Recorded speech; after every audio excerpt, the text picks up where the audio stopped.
Hello student, welcome to all of you. आज हम लोग करेंगे एक्सरसाइज 4.2 का क्वेश्चन नंबर 12 पहले, उसके बाद फिर हम पढ़ेंगे मिसलिनियस एक्सरसाइज। तो एक्सरसाइज 4.2 का क्वेश्चन नंबर 12 है। ये कह रहा है सिद्ध कीजिए इस डिटर्मिनेंट का जो मान है वो ये आ रहा है, और जो मैंने आपको एलिमेंट्री रो और कॉलम ऑपरेशन बताए हैं उनकी सहायता से आप लोग इसको सॉल्व करेंगे। तो मैं यहाँ सॉल्व कर रहा हूँ, आप लोग ध्यान देंगे। एलएचएस साइड लेके चलेंगे इसकी, taking LHS left hand side, यानी एलएचएस है हमारी, ये डिटर्मिनेंट है a square b c a c plus c square a square plus a b square a c a b square plus b c square. सबसे पहले आपको क्या करना है, आपको फर्स्ट कॉलम में से ए कॉमन लेना है, सेकंड कॉलम में से बी कॉमन लेना है, और थर्ड कॉलम में से सी कॉमन लेना है। तो बाहर क्या निकलेगा डिटर्मिनेंट के, ए बी सी। यहाँ पे क्या बचेगा, ए, यहां से ए कॉमन जाएगा तो देखो एक ए बचेगा, ए प्लस बी। यहां से ए कॉमन चला गया, बी बचेगा। यहां से बी कॉमन गया, सी, बी स्क्वायर में से बी जाएगा बी, इन दोनों में बी कॉमन आ जाएगा, बी बाहर चला गया तो क्या बचा, बी प्लस सी। यहां पर देखो आप, सी कॉमन गया, ए प्लस सी, यहां से सी कॉमन गया ए, सी स्क्वायर से सी कॉमन जाएगा सी, ये है। ठीक है, बाई R3 पर R1 प्लस R3, यानी थर्ड रो पर आपको पहली और तीसरी रो को ऐड करना है। थर्ड रो पर फर्स्ट को और थर्ड को ऐड करना है। बाहर है ए बी सी, फर्स्ट पर कोई चेंज नहीं होगा, ए सी ए प्लस सी, ए प्लस बी, सेकेंड पर कोई चेंज नहीं, बी ए, थर्ड में चेंज होगा, ये दोनों ऐड होंगे, ये हो जाएगा ए प्लस बी, ये दोनों ऐड होंगे, ये हो जाएगा बी प्लस 2c, ये दोनों ऐड हो जाएंगे ए प्लस 2c। ठीक है भाई, अब आप लोगों को जीरो बनाने की कोशिश करनी होती है, तो इसमें से इसको माइनस कर दो, R3 पर ऑपरेशन करो, R3 माइनस R2, तीसरी रो में से दूसरी रो को घटा दो, ए बी सी, पहली रो पर कोई चेंज नहीं, ए सी ए प्लस सी, सेकेंड रो सेम रहेगी, ए प्लस बी बी ए। अब इस ए प्लस बी में से ए प्लस बी माइनस होगा तो जीरो, इसमें से जब आप इसे माइनस करोगे बी कैंसिल हो जाएगा 2c, और इसमें से इसे माइनस करोगे 2c। ठीक है, यानी आपकी कितनी जीरो बन गई, एक जीरो आ गई।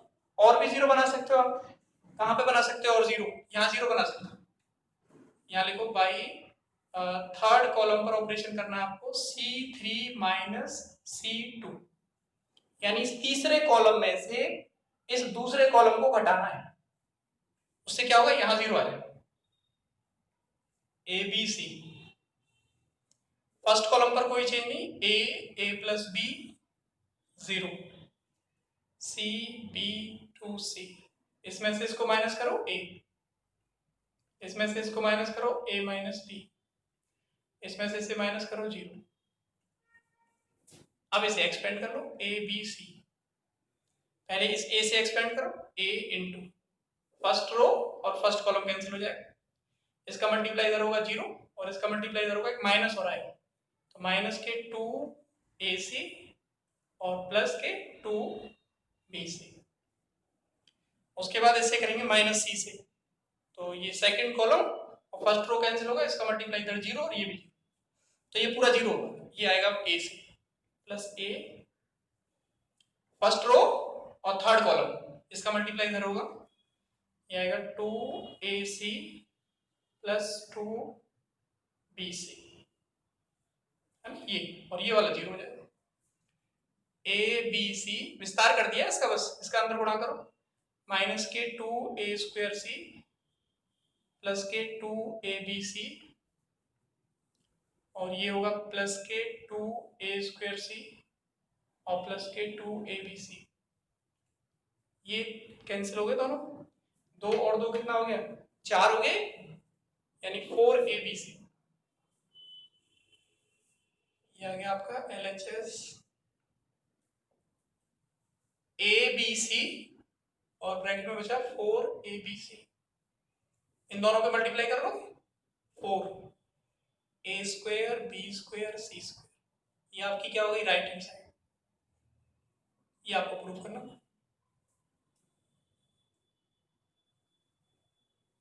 ठीक है, बहुत अच्छा क्वेश्चन है, इसको आप करके देखना एक बार, और अगर नहीं समझ में आए तो मुझे पूछना। ठीक है, इस क्वेश्चन को करना। इस क्वेश्चन के साथ आपकी जो एक्सरसाइज है कौन सी 4.2 कंप्लीट हो गई। उसका हर क्वेश्चन मैंने आपको बता दिया है, और इन सभी क्वेश्चंस को एक बार आपको रफ कॉपी में प्रैक्टिस जरूर करनी।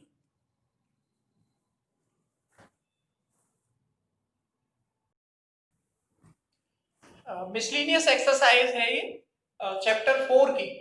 चैप्टर 4 की मिसलिनियस एक्सरसाइज में शुरुआत में ऑब्जेक्टिव क्वेश्चन दिए हुए हैं, बहुविकल्पी कुछ प्रश्न है।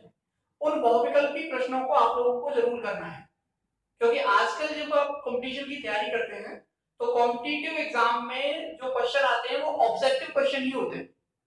उसमें विकल्प होते हैं, उनमें से आपको बताना होता है कि कौन सा विकल्प सही है। तो ये हमारी बोर्ड की बुक में ये शामिल कर लिया है कि बच्चा मतलब एकेडमिक के साथ साथ कंपटीशन की भी तैयारी करता रहे।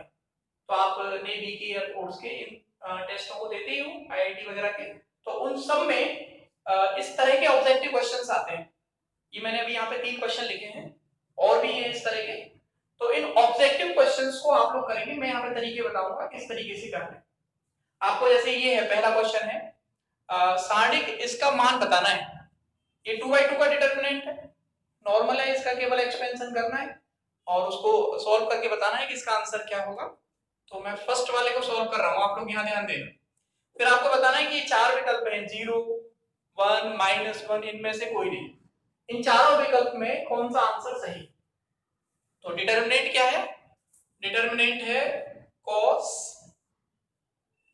80 minus cos 10 degree sin 80 degree sin 10 degree. करो एक्सपेंड।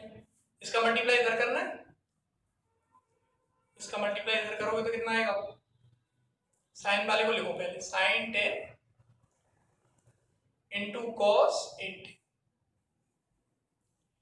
माइनस एक माइनस अपनी तरफ से लगाएंगे, प्लस cos 10 इंटू sin 80। एक फॉर्मूला होता है sin A प्लस B, क्या होता है बोलो, sin A cos B और plus cos A sin B। इसके अकॉर्डिंग देखो, आप यहाँ A के स्थान पर क्या आ रहा है, 10 आ रहा है, और B के स्थान पर क्या आ रहा है, 80 आ रहा है। तो यहाँ रख देंगे और B की वैल्यू, यानी बन जाएगा sin 10 प्लस 80, 10 प्लस 80 कितना हो जाएगा, 90, यानी sin 90। sin 90 की वैल्यू सब लोग जानते हो, 1 होती है। तो इस पहले वाले का जो आंसर है वो क्या हो गया, बी। एक क्वेश्चन हो गया। अब देखिए सेकंड क्वेश्चन। सेकंड में कह रहा है कि ये जो डिटरमिनेंट है, इस डिटरमिनेंट के प्रथम स्तंभ के सहखंडज है, फर्स्ट कॉलम के कोफैक्टर बताने। तो फर्स्ट कॉलम कौन सा है, इसके विकल्प भी होंगे, वहां पे देख लेना। फर्स्ट कॉलम है ये, इसके कोफैक्टर बताने। तो A11 का सहखंड क्या लिखा जाएगा बोलो, -1 की पावर 1 + 1। फर्स्ट रो कैंसिल होगी और फर्स्ट कॉलम कैंसिल होगा, क्या बचेगा, -1 -1 की पावर क्या हो गया, 2, प्लस हो जाएगा ये, तो रिजल्ट क्या आ जाएगा, -1। एक कोफैक्टर तो ये आ गया। एक निकालना हमें फर्स्ट कॉलम का, तो दूसरा ये वाला एलिमेंट होगा, एक कॉलम तो यही है ना। अच्छा, इस एलिमेंट का कोफैक्टर लेना है। इसकी पोजीशन क्या है, सेकंड रो पर है और फर्स्ट कॉलम पर है। यानी कि A21 second row first column का कोफैक्टर सह खंड, बोलो कितना आएगा? -1 की पावर 2 + 1, ये लिखते हैं 2 और 1, 2 + 1 हो जाएगा। सेकेंड रो कैंसिल होगी और फर्स्ट कॉलम कैंसिल होगा, कितना बचेगा? 20, यानी ये आ जाएगा 30। ये हो गया -1 की पावर 3 इंटू में क्या है 20, -1 की पावर 3 यानी -1, तो -20 ये आंसर। आपका जो विकल्प होगा अब देख लेना, उसमें -1 और -20 जो विकल्प है वो सही होगा। ये हो गया आपका क्वेश्चन नंबर सेकंड। उसके बाद देखो क्वेश्चन थर्ड क्वेश्चन देखिए। थर्ड में देखो क्या कह रहा है, यदि डेल्टा इक्वल टू, ये डिटरमिनेंट दिया हुआ है, तो साढ़े किसका मान बताना है, ये लिखा हुआ है, इसकी वैल्यू क्या होगी, तो इस डिटरमिनेंट की वैल्यू निकालिए। थर्ड में -2 -4 -6 -8 -10 और -12, बहुत कम जगह में बहुत शॉर्ट में करने होते हैं ये क्वेश्चन। यहाँ पे आप एक बार प्रैक्टिस के लिए ऐसे लिख सकते हो, बाकी एग्जाम में लिखने की जरूरत नहीं है। इस फर्स्ट रो में से -2 कॉमन आ रहा है, सेकंड रो में -2 कॉमन आ रहा है और थर्ड रो में -2 कॉमन आ रहा है। तीनों रो में -2 और -2 कॉमन आ जाएगा। देखो यहां से -2 कॉमन जाएगा, -2 जाएगा 1 बचेगा, 4 पर 2 यहाँ 3, यहां से -2 जाएगा 4 5 12 6 1 2 4, और ये क्या है आपका, ये ट्राइंग जो डिटरमिनेंट दिया हुआ है वो है, तो इसको लिख देंगे आप 2 दूनी 4 दूनी 8, यानी -8, और ये है आपका डिटरमिनेंट। तो -8 डिटरमिनेंट कौन सा ऑप्शन है, सी ऑप्शन। तो जो आंसर होगा वो क्या हो जाएगा, हमारा विकल्प सी से हो जाएगा, -8 डिटरमिनेंट, ये आंसर। तो ये 3 ऑब्जेक्टिव क्वेश्चंस मैंने आप लोगों को सॉल्व करके बताए हैं, और भी मैं बताऊंगा। तो इन ऑब्जेक्टिव क्वेश्चंस को आपको प्रैक्टिस करनी है रफ कॉपी में, ठीक। और अगर कोई डाउट आ रहा है, कोई चीज समझ में नहीं आ रही है, तो मुझे पूछिए।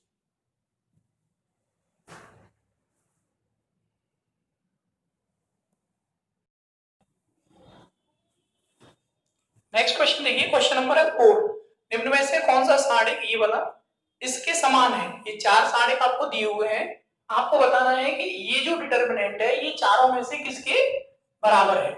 तो इसमें देखो जो एलिमेंट आ रहे हैं वही इन चारों में एलिमेंट है, बस केवल क्या हो रहा है, रो ऑपरेशन का इंटरचेंज हो रहा है, जो रो और कॉलम है वो एक दूसरे से परिवर्तित हो रहे हैं। तो हम यहाँ पर इसको सॉल्व करेंगे, इसके रो कॉलम को चेंज करेंगे, या रो से रो परिवर्तित करेंगे या कॉलम से कॉलम परिवर्तित करेंगे, और इस तरह का ऑपरेशन लगाकर इसमें हम देखेंगे कि इनमें से कौन सा बन रहा है। तो ये क्वेश्चन नंबर 4 का सॉल्यूशन है। मैं यहाँ पे सबसे पहले ऑपरेशन लगा रहा हूं C1 C3, मतलब थर्ड कॉलम को फर्स्ट कॉलम से चेंज कर रहा हूं। तो आप देखो फर्स्ट कॉलम के स्थान पे कौन सा लिखना है आपको, ये थर्ड कॉलम आ जाएगा 2 -1 4, सेकेंड कॉलम सेम रहेगा 2 -2 5, और फर्स्ट कौन सा आ जाएगा 1 3 2, ठीक है। अगर आप फर्स्ट को थर्ड से चेंज करेंगे तो आपको आगे क्या लगाना पड़ेगा, माइनस, ये ध्यान रखना। अगर आप फर्स्ट को सेकंड से चेंज कर दे और सेकंड फर्स्ट को चेंज कर दे तो आप प्लस ही रखते, क्योंकि आप थर्ड से चेंज कर रहे हो, यानी ये बीच में आ रहा है, तो 3 बार परिवर्तन करना पड़ेगा, तो इसका मतलब माइनस आएगा आगे। फिर उसके बाद आपको यहाँ पे क्या करना है, रो और कॉलम को इंटरचेंज करना है, कॉलम के स्थान पे रो के स्थान पे कॉलम बनाने, माइनस मान रहे, ये फर्स्ट रो है, इसका फर्स्ट कॉलम बन जाएगा 2 0 1, सेकंड रो है, इसका सेकंड कॉलम बन जाएगा -1 -2 3, इस थर्ड रो का थर्ड कॉलम 4 5 2, मतलब रो को कॉलम में परिवर्तित कर देंगे। जब रो को कॉलम में परिवर्तित करोगे तो कॉलम रो में परिवर्तित हो जाएंगे। तो परिवर्तित करने के बाद ये डिटरमिनेंट आ रहा है, ये जो थर्ड में सी दिया है ना उसमें माइनस नहीं है, तो आप माइनस लगा लेना। इसका जो विकल्प है बुक में वो प्लस कर दिया उन्होंने, तो इसमें माइनस आएगा, तो इसके आगे माइनस आ रहा है, ये और ये दोनों क्या आ रहे हैं, अब सेम आ रहे हैं। इसका मतलब इसका जो आंसर है वो सी है। इस फोर्थ का क्वेश्चन नंबर 4 का जो आंसर है वो कौन सा है, सी।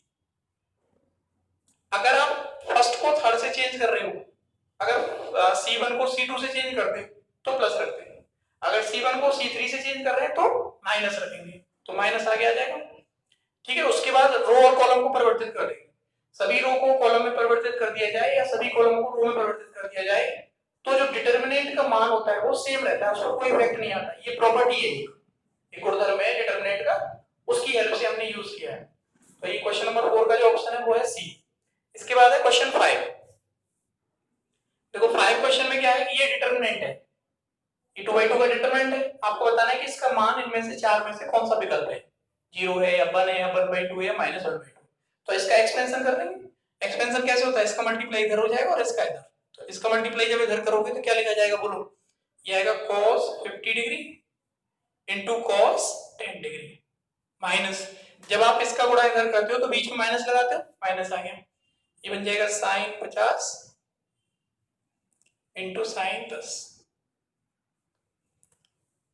ये आपका क्या बनेगा, cos a cos b minus sin a sin b। Formula होता है cos a प्लस b का फॉर्मूला होता है।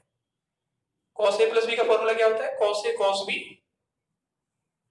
cos a into cos b minus sin a into sin b। ठीक है भाई, तो यहाँ पे क्या बन जाएगा, ये cos a प्लस b यानी 50 प्लस 10, यानी ये आ गया आपका cos 60। cos 60 का मान कितना होता है, 1/2। तो इसका जो ऑप्शन हुआ वो कौन सा हो गया, सी। पांचवी का जो ऑप्शन है वो सी है, आंसर है इसका आपका सी ऑप्शन। ठीक, तो ये ऑब्जेक्टिव जो क्वेश्चन होते हैं ये कंपटीशन एग्जाम में ज्यादा पूछे जाते हैं और कंपटीशन के हिसाब से आपको इनको तैयार करना होता है। होते वही है जो आपने पढ़ा है, तो कौन सी प्रॉपर्टी लग रही है या इसमें आपको कैसे कैलकुलेशन करनी है ध्यान देना पड़ता है। तो इस डिटरमिनेंट में हमें क्या करना था, केवल आपको रो कॉलम इंटरचेंज करने थे। पहले हमने C1 को C3 से इंटरचेंज किया था इसलिए माइनस आया, अगर C1 C2 से इंटरचेंज होता तो प्लस ही रहता। वैसे ये जो इंटरचेंज मैंने डायरेक्ट लिख दिया है इसको दो स्टेप में होगा। एक बार आप इसको यहाँ लाएंगे, इसको यहाँ ले जाएंगे, एक हो गया, फिर ये यहाँ जाएगा, ये यहाँ आएगा, दो हो गए, फिर ये यहाँ पर, ये यहाँ पर, यानी कि 3 स्टेप में चेंज होगा। तो जब एक स्टेप चेंज होता है तो माइनस आता है, दूसरा चेंज होगा प्लस हो जाएगा, फिर दोबारा चेंज करेंगे तो माइनस हो जाएगा अगेन, तो माइनस आगे लगेगा। इसमें ऑप्शन बुक में प्लस दिया हुआ है तो माइनस लगा देगा। ठीक है, तो ये फोर्थ का सी हो जाएगा ऑप्शन। और फिफ्थ तो इस तरह का क्वेश्चन मैंने आपको पहले बता ही दिया है, ये उसी तरह का, इसका भी ऑप्शन क्या हो जाएगा, सी। तो इन दोनों क्वेश्चंस को आप लोग नोट कर लीजिए।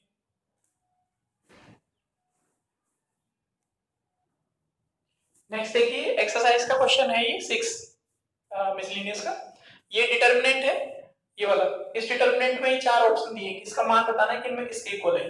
तो क्वेश्चन नंबर 6 का सॉल्यूशन देखो पहले आप। इस डिटरमिनेंट को पहले सॉल्व करेंगे ऑपरेशन से, कुछ ऑपरेशन लगाएंगे इसमें। तो इसमें एक ऑपरेशन लगाते हैं हम C3 पर, थर्ड कॉलम पर C2 प्लस C3, यानी इस तीसरे कॉलम पर, ये तीसरा कॉलम है, इस तीसरे कॉलम पर इस तीसरे कॉलम को और दूसरे कॉलम को दोनों को जोड़ना है। तो देखो क्या बनेगा जोड़ने के बाद, ये ऑपरेशन लगाने के बाद आएगा 1 1 1, ये आपका सेम रहेगा BC CA और AB। अब देखो आप यहां जोड़ोगे तो इसका मल्टीप्लाई यहां होगा AB, फिर आएगा AC या CA और प्लस BC, तो AB plus BC plus CA, यानी कि यहां आएगा AB plus BC plus CA। अब ऐसे यहां देखो BC AB और CA, यानी कि ये भी वही बनेगा AB plus BC plus CA। ऐसे नीचे वाला आएगा AB CA और BC, यानी कि AB plus BC plus CA। अब देखो ये हर एलिमेंट सेम है तो कॉमन आ जाएगा ये, यानी कॉमन बाहर क्या निकलेगा, AB plus BC plus CA। 1 1 1 BC CA AB 1 1 1 common चला जाएगा। अब देखो दो कॉलम सेम हो रहे हैं C1 और C3।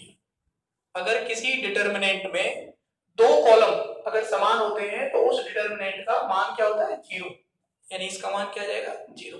तो ऑप्शन कौन सा सही हुआ, ये बी ऑप्शन सही हो गया।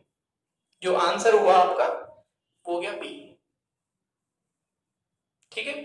उसके बाद है नेक्स्ट क्वेश्चन नंबर 7 क्वेश्चन में क्या कह रहा है, यदि ओमेगा इकाई का घनमूल है तो साढ़े किसका मान बताना है।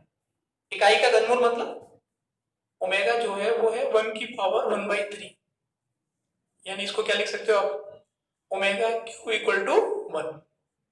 एक फॉर्मूला होता है इसमें, आप लोगों ने पढ़ा होगा, 1 plus omega square equal to क्या होता है, 0।